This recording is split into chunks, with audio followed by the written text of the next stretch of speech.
Hey guys, Pedro here to tell you about the latest from Shrapnel in Gravity out May 31st on Spine Farm Records. The album has 12 tracks, 49 minutes in length, and this is the band's 4th full-length studio album. They are a UK thrash metal band. When it comes to the design of this record, I feel like this is an album that offers a very mature outlook on what an album should feel and sound like, which is a combination of the individualities giving quality to the collective. And that's exactly what this album puts forward. An album that has a sense of progression, that has a sense of purpose, and allows you to navigate through it very easily. And when you have this sort of experience, it's easy to stay connected with the album from a listener standpoint, but it also adds playability to the record because you find your way through it and you don't get bored. You're easily transported from song to song, and the overall journey becomes the main goal. It's not about reaching the final destination, it's not about crossing the finish line, but rather what you're going to take with you across each and every single step of this path, of this journey. So a nicely robust design that enhances the individual songs, but always giving you an idea of what the collective is all about.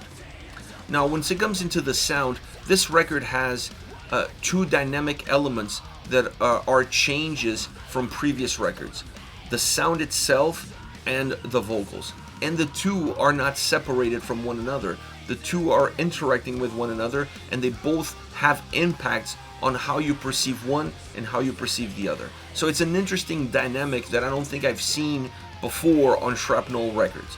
Now, from a pure sound standpoint, this is definitely a more melodic record, a more modern melodic record than what we've heard from the band in the past. That doesn't mean that they're losing their heaviness. This is still a consistently heavy album from beginning to end. There's just more room for you to breathe. The compositions of the songs sound and feel richer. They have a lot more texture.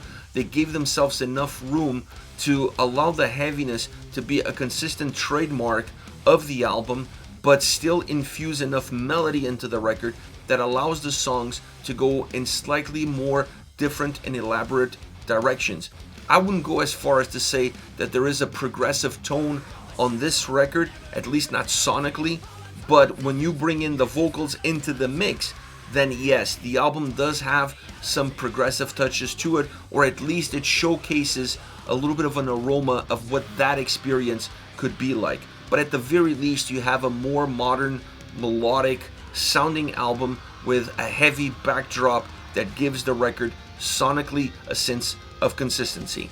And one of the biggest elements in not only the melody but the consistency of heaviness is definitely the guitars. The guitars have a great sound all around. They feel a little bit more loose and free and calm in the melodic aspect of the album, and they feel a lot more constrained, a lot thicker in the heavier side of the sound. But the dynamic movement between these two elements is what gives life, is what gives energy to the record. Then you have a more consistent and solid linear structure as far as the drum sound is concerned. Heavy, powerful, with substance, with density within that sound that helps enhance the overall heaviness of this album. Is definitely one of the key factors in allowing this record to feel robust and allowing this record to feel heavy. Then it comes to the vocals, and in the vocals, that's where you're going to see Daniel's delivery bringing a different perspective for this band, bringing something that I hadn't seen before. That ability to have the melodic sound is only possible because of what Daniel does with his voice. His voice is an attribute, and it's an enhancement to what that more melodic sound of the band now can do and where it can go. And when I mentioned earlier not going as far as progressive, the vocal performance on this record touches more the style of a progressive metal record. It has that ability of having warmth, of having different levels, different textures, having a great range, pushing some intensity, pushing some melancholy, adding by himself melody to the compositions of the songs, even tracks that sound sonically very heavy. He brings melody with his voice and infuses that melody into the song diluting a little bit of that heaviness, creating more of a hybrid perspective. And all of these elements are really important in order for you to create an album that, while it connects with the past of the band, it definitely showcases a much different future for them. The first thing that I thought when I pressed play and I listened to this record, it reminded me of Sound of White Noise by Anthrax. I think that is an album that defines Anthrax, what it was before and what they became after, at least in that short period after, without Joey on vocals. This album for Shrapnel, while I'm not saying it sounds like Sound of White Noise, I think it has a similar characteristic in terms of not completely breaking with the past, but definitely showcasing a different level of maturity and where the band can go sonically into the future. So what one album did for one band, I feel like this album can do for this band. There are some similarities in the processes, in the changes, in the evolution, if you will, in terms of what's inside the record itself. Obviously those two are very different records, and this album, from a Shrapnel standpoint, it does distance itself slightly from where the band was before. Now, as far as favorite tracks are concerned, I want to start off with Breaker.